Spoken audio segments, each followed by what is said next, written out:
देकर पूर्व प्रमुख लक्ष्मण यादव जी का, इनका आप सब परिचय जानते होंगे। हम सबों के लिए सिर्फ पूर्व प्रमुख नहीं है, हमारे पंचायत की बेटी, हम सबों की बहन भी।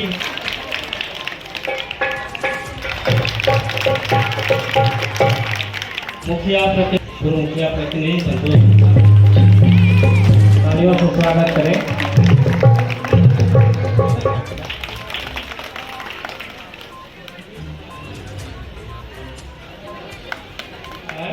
मंगलस्त्र और एक माला देकर आप तालियों को स्वागत करें। और सचिव श्री अजीत कुमार के चरणों में मैं वो स्तुति प्रस्तुत करना चाहती हूँ जिससे पूरा समाज भक्तिमय हो जाता है। या देवी सर्वभूतेषु शक्ति रूपेण संस्थिता, नमस्तस्यै नमस्तस्यै नमस्तस्यै नमो नमः।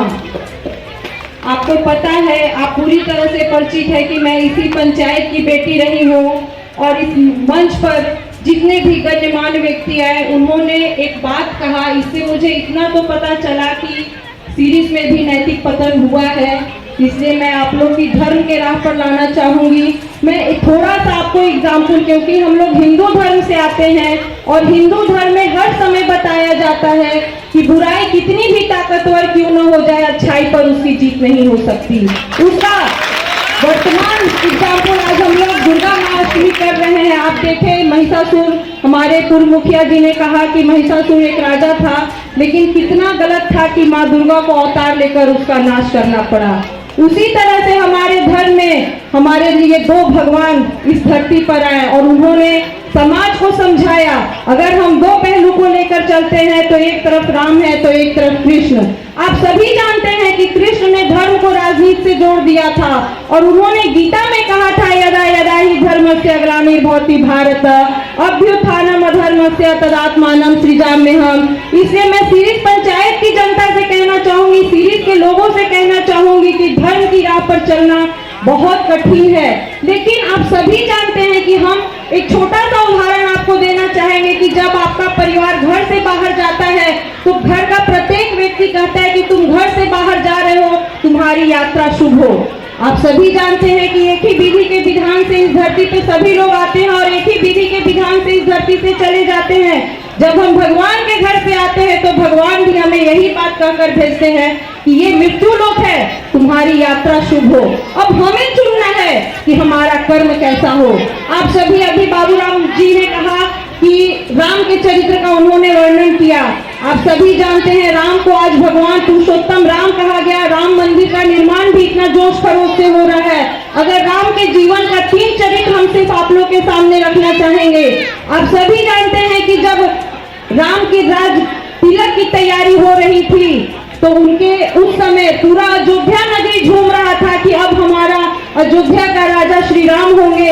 लेकिन आप सभी जानते हैं जब उनके पिता का आदेश हुआ कि तुम्हें 14 वर्ष का वनवास हुआ, उस समय अयोध्या की पूरी नगरी, अगर वो अपने पिता की आज्ञा का उल्लंघन करते तो हो सकता था उस समय की पूरी अयोध्या नगरी श्री राम के साथ हो जाती, लेकिन उन्होंने पिता को सर्वमान माना और 14 वर्ष का वनवास स्वीकार किया। इसलिए मैं तमाम लोगों से कहना चाहूंगी, आज हमारा समाज कहीं न कहीं हमारी नैतिकता पतन हो गई। आपके वर्तमान मुखिया प्रतिनिधि ने एक बहुत अच्छी बात कही कि हमारे यहाँ शिक्षा तो ग्रहण लोग कर रहा है लेकिन संस्कार खत्म हो रहा है। शिक्षा किताबों में मिल जाएगी लेकिन संस्कार किताबों में नहीं मिलता। संस्कार हमारे घर परिवार, हमारे माँ बाप के द्वारा ही मिलता है। इसलिए मैं आप लोग से कहना चाहूंगी, सजग होइए। अगर हमारे बच्चे शराब के नशे में जा रहे हैं या किसी गलत नशे में जा रहे हैं तो रोकने की जिम्मेवारी सभी की है।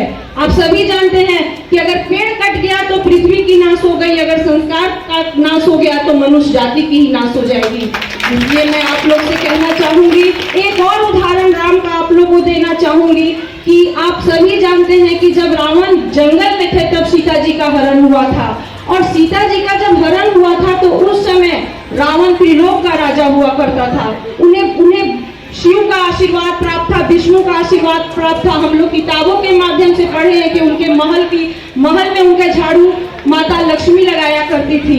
उस समय सोचिए राम का भी तो डर हुआ होगा कि उनकी पत्नी का हरण करने वाला इस त्रिलोक का राजा है।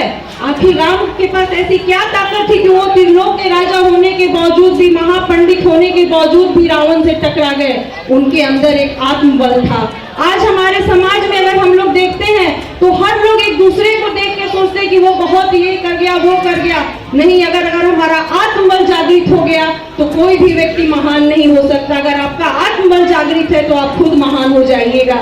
इसलिए मैं तमाम लोगों से कहना चाहूंगी कि हमारा धर्म हमेशा सच्चाई की राह पर लाना चाहता है। हमारा धर्म हमेशा, चाहे कोई हिंदू हो या मुसलमान हो, कोई भी धर्म ये नहीं सिखलाता कि आपस में विवाद करो, आपस में झगड़ा करो। धर्म का कहना सिर्फ एक है कि आप शिष्टाचार से रहिए, संस्कार से रहिए, बड़े बुजुर्गों का इज्जत कीजिए। इसलिए मैं तमाम सीरीज की जनता से कहना चाहूंगी कि दुर्गा अष्टमी के पर्व पर आपके मंचासीन, आपके जनप्रतिनिधियों ने जो बातों को कही उसे गौर कीजिए और इसी 9 मंदिर में जो धनंजय जी, जो आपके पूर्व समिति हैं, उन्हीं के माध्यम अथक प्रयास से, यहाँ के दुर्गा क्लब के लोगों के अथक प्रयास से बना है। यही कसम खाइए कि हम अपने संस्कार को, जो हमारी संस्कार है, वो हम कभी नहीं भूलेंगे। इन्हीं चंद शब्दों के साथ मैं अपनी वाणी को विराम देती हूँ। जय हिंद।